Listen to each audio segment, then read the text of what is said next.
Nomor 33. Gambarkan struktur Lewis dari NH3BF3. Tunjukkan ikatan kovalen dan ikatan kovalen koordinasi. Oke. Kita punya NH3.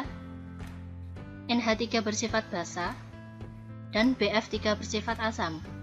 Di sini bisa kita pastikan bahwa ikatan yang terjadi antara nitrogen dan hidrogen adalah ikatan kovalen, antara boron dengan fluorida ikatan kovalen.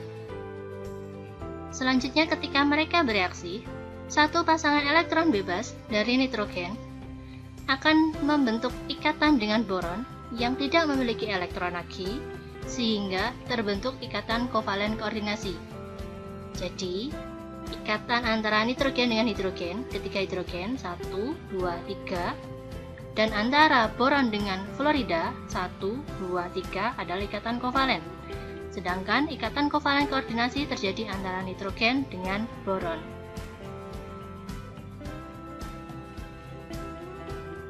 Nomor 34. Senyawa berikut yang ikatannya merupakan ikatan kovalen polar tetapi molekulnya bersifat nonpolar adalah, nah, hati-hati ya, H2O.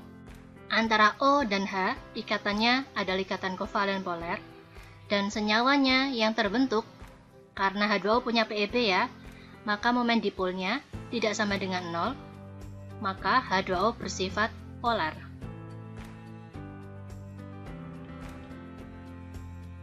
CH-Cl3, ikatan antara C dengan H adalah ikatan kovalen non-polar, tetapi antara C dengan Cl3, 1, 2, 3 adalah ikatan kovalen polar.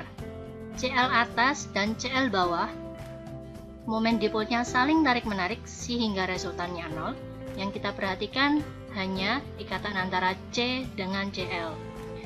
Momen dipol total dalam CH-Cl3 tidak sama dengan 0, sehingga senyawa CH-Cl3 bersifat polar.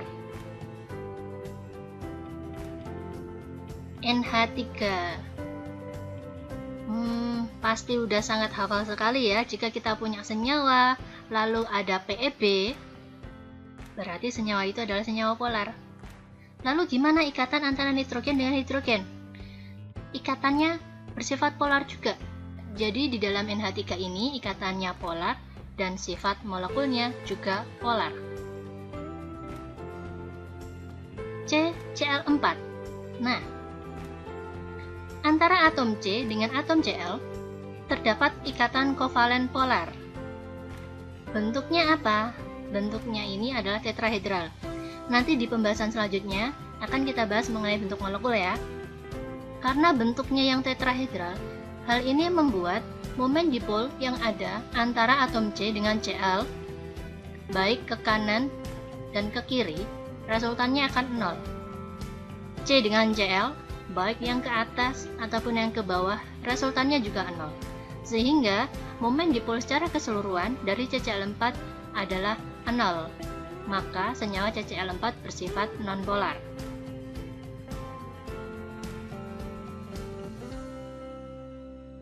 Sedangkan untuk Cl2, Cl2 itu kan termasuk molekul unsur ya. Maka ikatan yang terjadi antara atom Cl dengan atom Cl memiliki keelektronegatifan yang sama dengan 0. Dan momen dipolnya juga 0. Nah, ikatan yang terjadi antara atom Cl dengan atom Cl1-nya adalah ikatan kovalen nonpolar.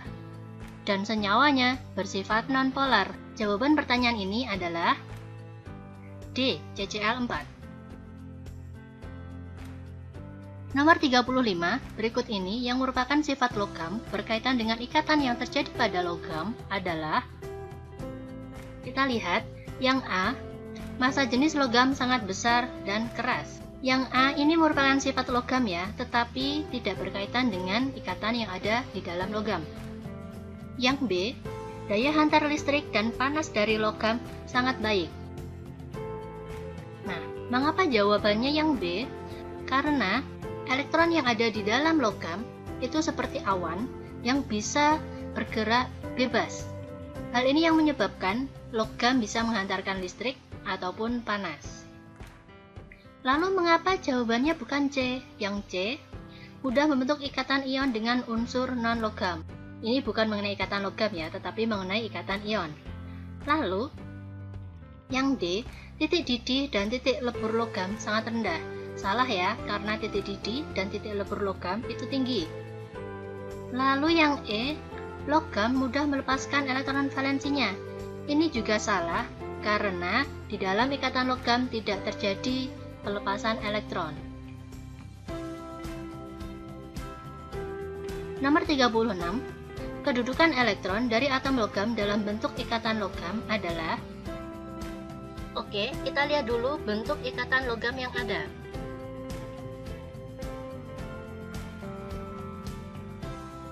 Ini adalah inti atom, dan ini adalah awan elektron. Awan elektron artinya elektron tersebut dapat bergerak secara bebas dan tidak memiliki susunan yang rapi seperti atom logam. Selanjutnya kita lihat pilihan jawaban A. Masing-masing elektron valensi berada di antara inti atom logam yang saling berdekatan satu sama lain. Apakah benar? Mengapa? Karena masing-masing elektron valensi dapat bergerak bebas mengelilingi inti atom yang ada di dalam kristal tersebut dan tidak hanya terpaku pada salah satu inti atom. Elektron tersebut akan bergerak bebas dari satu inti atom ke inti atom yang lain. Jadi, elektron tersebut tidak berada di antara inti atom logam yang saling berdekatan, tetapi bisa bergerak bebas. Yang B, terikat pada inti atom logam tertentu sesuai dengan jumlah proton dari atom logam yang bersangkutan. Dalam ikatan logam, elektron tidak terikat pada inti atom, sehingga jawabannya salah. Yang C, selalu berada di antara dua atom logam yang berikatan dan digunakan secara bersama-sama. Ini no ya, karena ikatan logam itu elektron tidak digunakan secara bersama-sama. Lalu yang D, masing-masing atom logam memberikan elektron valensinya kepada atom logam lain. Ini saya jadi ingat ikatan ion ya. So ini salah. Yang E, elektron tidak terikat pada salah satu atom tetapi dapat bergerak bebas sebagai awan elektron. Nah, ini jawaban yang benar, yang E. Nomor 37, logam meskipun padat dapat menghantarkan listrik, sedangkan kristal ionik padat tidak dapat menghantarkan listrik, padahal sama-sama padatnya ya. Perbedaan tersebut disebabkan. Jawabannya yang A, karena elektron-elektron pada logam mengalami dislokasi. Beda ya antara padatan logam dengan padatan ionik. Pada padatan logam, elektron masih bisa bergerak bebas, sedangkan pada ionik tidak ada yang namanya awan elektron ataupun dislokasi elektron. Sehingga elektron pada padatan ionik tidak bisa bergerak bebas. Nomor 38, logam merupakan penghantar listrik yang baik. Nah, masih ingat kan ya sifat logam? Logam bersifat konduktor, dapat menghantarkan panas dan listrik. Logam dapat ditempa dan dapat diregangkan. Berarti pernyataan yang pertama benar. Lalu yang pernyataan kedua, logam dapat ditarik menjadi kawat penghantar listrik. Benar ya, ini juga sifat dari logam. Apakah kedua pernyataan ini memiliki sebab dan akibat? Jawabannya tidak, sehingga pernyataan yang pertama benar, yang kedua benar, tetapi tidak memiliki sebab akibat. Jawabannya adalah B. Nomor 39, akibat adanya dislokasi elektron pada ikatan logam adalah, apa sih yang dimaksud dengan dislokasi elektron? Dislokasi elektron adalah elektron bebas bergerak bebas dari satu inti atom ke inti atom lainnya. Adanya dislokasi elektron menyebabkan, ya, yang nomor satu benar, menyebabkan logam menjadi penghantar listrik yang baik. Dislokasi elektron juga menyebabkan logam dapat ditempa menjadi tipis dan ditarik menjadi kawat. Serta logam bersifat ulet dan tidak mudah patah.